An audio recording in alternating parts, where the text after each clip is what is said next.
ereng ereng no kokber jakmani ereng ereng no sajakmani social media ni bisingtui noksa nok ari ni borok bai মন্ত্রী শান্তনা চাকমা তাই বিনি নখুনি বড়রক বতিনি খুব পেপলাওই যতন মুসকাঙ্গ সাইখনারকা অমাম্পলিন নাইনেদি কি হয়েছিল ম্যাডাম ঘটনাটা এবং কিভাবে দেখছেন আপনারা? আপনারা দেখেছেন যে কদিন আগে যে ঘটনা হয়েছিল আমাকে নিয়ে এবং আমার পরিবারকে নিয়ে বিভিন্ন সোশ্যাল মিডিয়াতে আপনারা দেখেছেন ভাইরাল হয়েছে বিভিন্ন নিউজ চ্যানেল এবং পত্রিকাতে।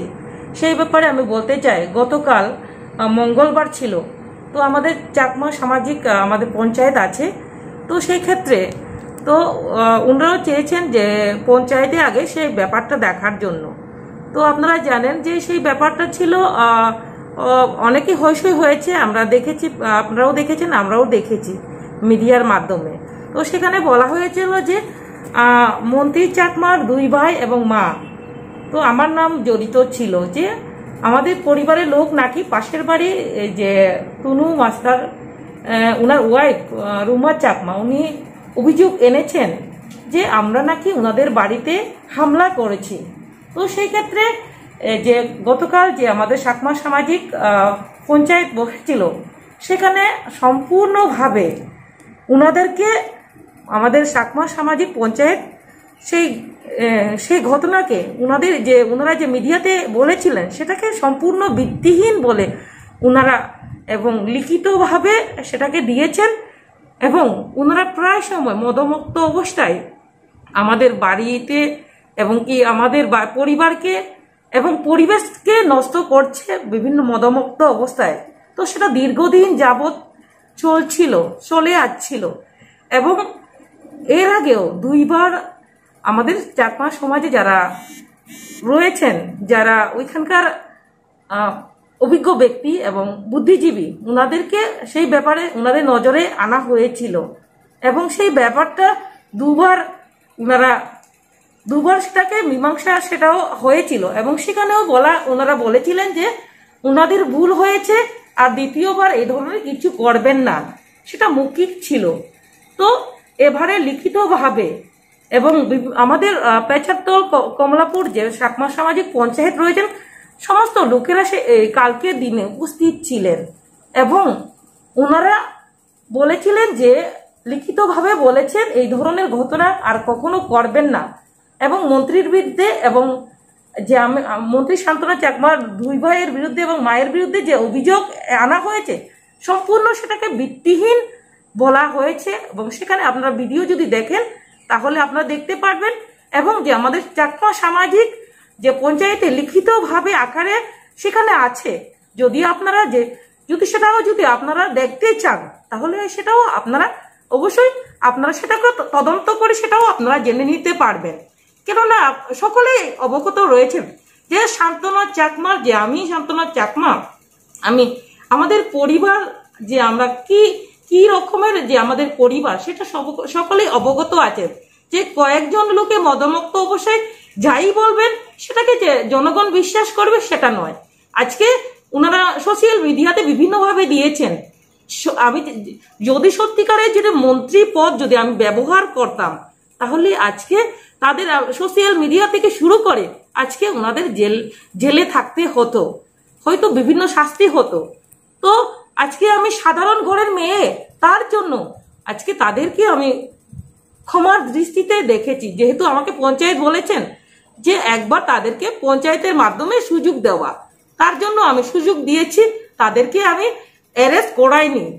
তো ওনারা যেহেতু বলেছেন যে ওনারা ভুল করেছেন, দোষ করেছেন আর দ্বিতীয়বার কখনো করবেন না, সেখানে আমি বলবো একবারে আমার বাড়ির সীমানার সঙ্গেই যে বাড়িটা তনু চাকমা, উনি টিচার এবং ওনার মিসেস রুমা চাকমা এবং আরেকটা পরিবার ছিল জ্ঞানন্ত চাকমা, উনি পেছাতল স্কুলের টিচার এবং ওনার মিসেস সঞ্চিতা চাকমা এবং সঙ্গে ছিল একজন বিধবা মহিলা, আসল নাম হচ্ছে সাগরিকা এবং ডাক নামে গুলবি বলে মানুষ চেনে।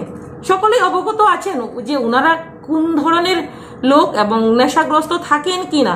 এলাকায় যখনই আপনারা পরিদর্শন করবেন অথবা যদি কারো থেকে যাচাই করতে চান অবশ্যই আপনারা জানতে পারবেন। তার জন্য আমরা আজকে সুবিচার আমাদের চাকমা সমাজের মধ্যে আমরা সুবিচার আমরা পেয়েছি। ওনারা যে বিচার করেছেন সেটাকে আমি মনে করি ওনারা যেটা বিচার করেছেন সঠিক বিচার করেছেন। এবং আমি যেহেতু চাকমা সমাজের মধ্যে রয়েছি তার জন্য আমি ওনারা যে বিচার করেছেন সেটাকে আমি অ্যাকসেপ্ট করেছি। তার জন্য আমি বলবো যে দ্বিতীয়বার ওনারা যেহেতু বলেছেন আর করবেন না, তার জন্য আমাদের পরিবার এবং আমিও তাদেরকে ক্ষমার চোখে দেখেছি, সেটাই করা হয়েছে সেটাই। আপনি কি তাদের বিরুদ্ধে কোনো মামলা বা কিছু করেছিলেন? তাদের বিরুদ্ধে যেদিন ওনারা আমাদেরকে হামলা করেছেন, যেদিনই আমাদের সেদিন রাত্রে প্রায় সময় যে ঘটনা ওনারা প্রায় সময় চেষ্টা করতেন বিভিন্নভাবে আমাদেরকে হয়রানি করতে। তো সেদিন আমাদের যে ওনারা যেহেতু আমাদের হয়রানি করছেন বিভিন্নভাবে, তো সেই ক্ষেত্রে বাধ্যতামূলক আমাকে ওসি সাহেবকে ফোন করতে হয়েছে। এবং ওনারা এসেছেন, ওনারাও দেখেছেন মদমুক্ত অবস্থায় ছিলেন, কি অবস্থায় ছিলেন। তো বাধ্য হয়ে যেহেতু আমার ভাই রয়েছেন, আমার যে দাদা ওনার আঘাত লেগেছিল, সেই সুবাদে আমার যে দাদা গুলমণি চাকমা উনি এফআইআর করেছেন, অবশ্যই করেছেন। তো সেটাকে উইথড্র এখনো করা হয়নি। তো যেহেতু সমাজ বলছে একবার তাদেরকে সুযোগ দেওয়ার জন্য, তার জন্য আমরাও চাই যে সেটাকে একবার তাদেরকে সুযোগ দেওয়া হোক। কেননা আমাদের মানবিকতা আছে। শুধুমাত্র আজকে আমি জানি যে গরিব পরিবারে কি হয়। আজকে শুধুমাত্র আমি গরিব পরিবার থেকে এসেছি এবং যে জনগণের সঙ্গে আমি যুক্ত আছি, জনগণের সঙ্গে কিভাবে থাকতে হয় সেটা জানি বলে আমিও আমার পরিবারও তাদেরকে ক্ষমা করেছে। নয়তো হয়তো আমরা অনেক কিছু করতে পারতাম। যে আজকে মন্ত্রী বলে অনেকে বিভিন্ন চ্যানেলে বিভিন্নভাবে দিচ্ছে, তো আমি সেটাকে প্রতিবাদ, সেটাকে নিন্দা জানাই যে সঠিক খবর না জেনে যে বিভিন্নভাবে যারা বিভিন্ন চ্যানেলে দিচ্ছেন। তো আমি মনে করি সেটা সত্যতা কতটুকু সেটাকে যাচাই করা উচিত।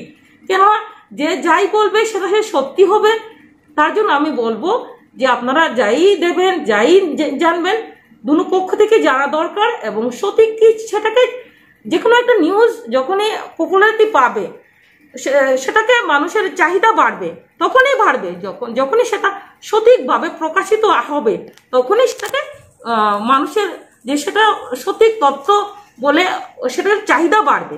তার জন্য আমি বলবো যখনই যে কোনো নিউজ সামনে আসবে তখনই যে যাতে করে সেটাকে তদন্ত করা হয় সঠিক কিনা, সেটা যাচাই করে সেটা করা হয়। সেটা করলে পরে যে আজকে আমার ক্ষেত্রে যে আজকে সমগ্র ত্রিপুরা রাজ্যে বিভিন্ন জায়গাতে আমাকে নিয়ে যে মন্ত্রী বলে কথা যেভাবে নিউজে দেওয়া হয়েছে, সেটা শুনলে অনেকেই বলবে হয়তোবা মন্ত্রী বলে হয়তো এমন কিছু করেছে।